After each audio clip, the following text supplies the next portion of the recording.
Hello everybody, welcome back to the channel. I hope you had a great Christmas and New Year and all the best for the next 12 months.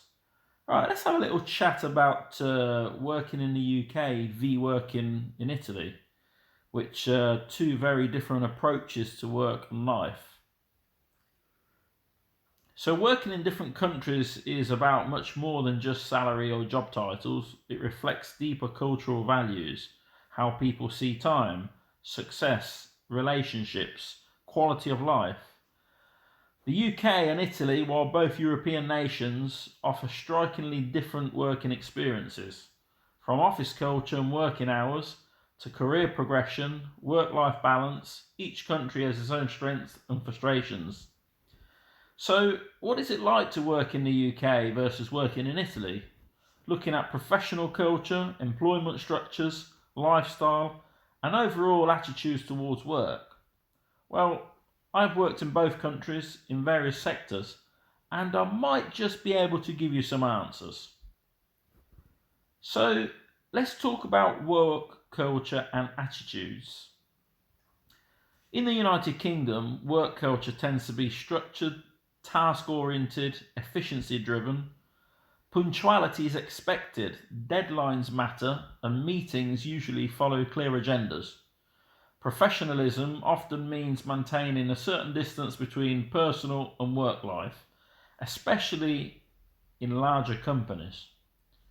British workplaces usually encourage progression, and even in unskilled jobs, promotions occur very quickly. On the other hand, Italian work culture is much more relationship focused, I would say. In Italy, it's not so much what you know, it's more who you know.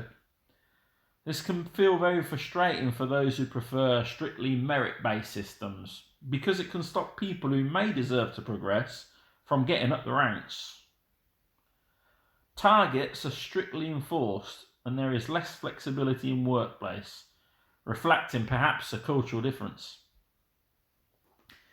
Regarding working hours and pace, the UK generally follows a standard 9 to 5 model for office-based jobs, especially in finance, law, consulting, tech, whilst in most manual jobs, generally as a shift pattern is used, 6 to 2, 2 to 10, 10 to 6, or a continental 12 to 12. Productivity is often measured by output and efficiency, rather than time spent socialising. Lunch breaks tend to be short, sometimes just 30 minutes, and eating at your desk if you're in an office, or at a canteen if you're in a factory or a warehouse, is very, very common.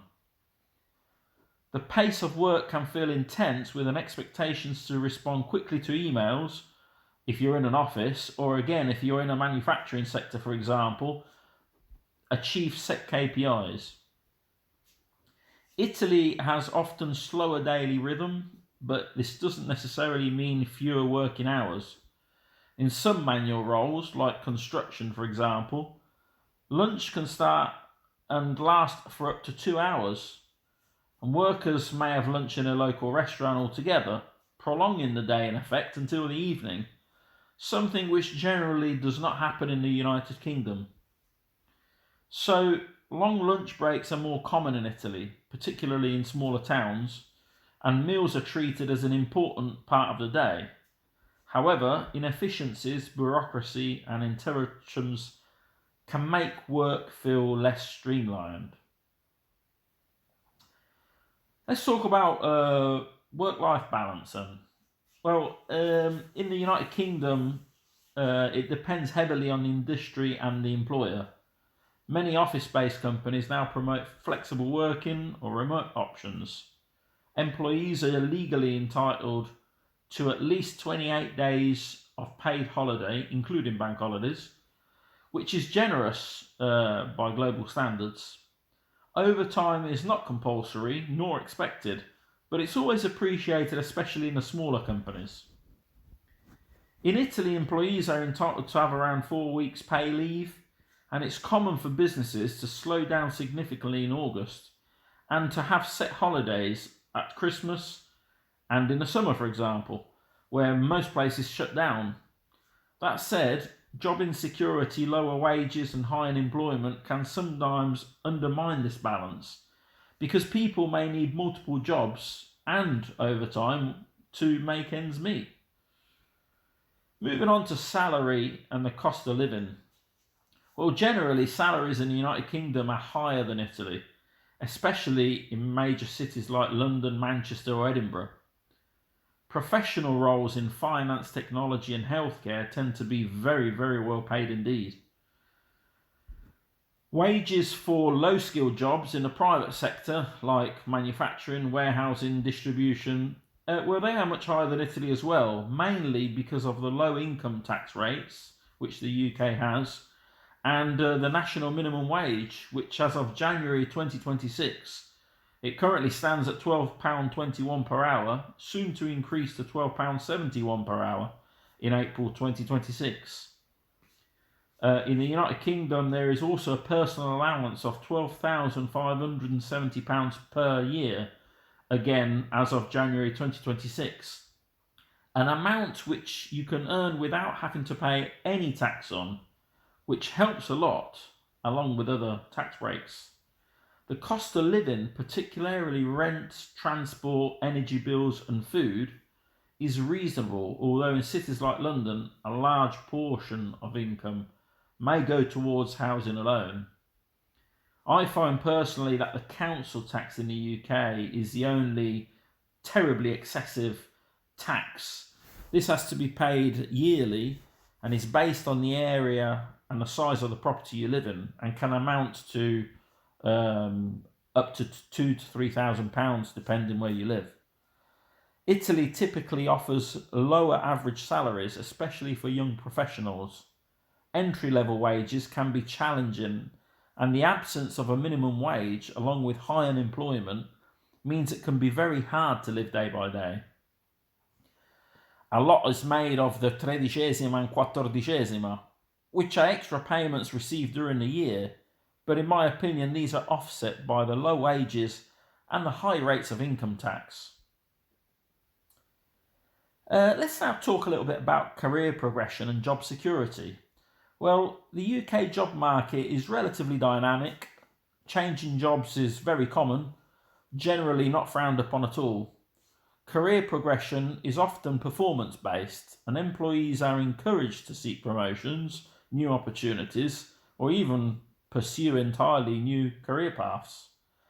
This in turn creates faster career growth, more opportunities for advancement, and less long-term job security. Italy, on the other hand, traditionally values job stability, so long-term contracts are highly sought after. People often stay with the same employer for many, many years.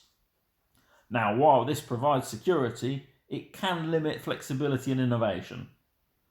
Promotion often depends on more senior roles than performance, which can be discouraging for younger or ambitious workers. However, one of the biggest contrasts is bureaucracy. The UK tends to have clearer systems, faster processes, easier and more digitalised services, whilst in Italy you'll find complex paperwork, slow administrative processes, and unclear regulations. This difference can significantly affect daily working life, in particular for freelancers, entrepreneurs, or international workers. So, in conclusion, working in the UK and working in Italy represents two contrasting philosophies. The UK often focuses on productivity, ambition, measurable success, while Italy places greater emphasis on tradition and seniority. Neither system is perfect.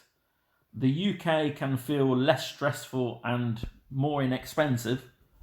Italy can feel slow and frustrating, but both offer valuable lessons about how work fits into life. Ultimately, the best place to work is not just about the job, it's about how well that country values align with your own. But in my opinion, for a younger person starting off in life, due to the lower taxation, the higher wages, and the very high chance for progression, I would advise a lower person to pursue work in the UK, where work is is plentiful and easily attainable with a minimum of English language. Thank you very much for taking the time to listen to this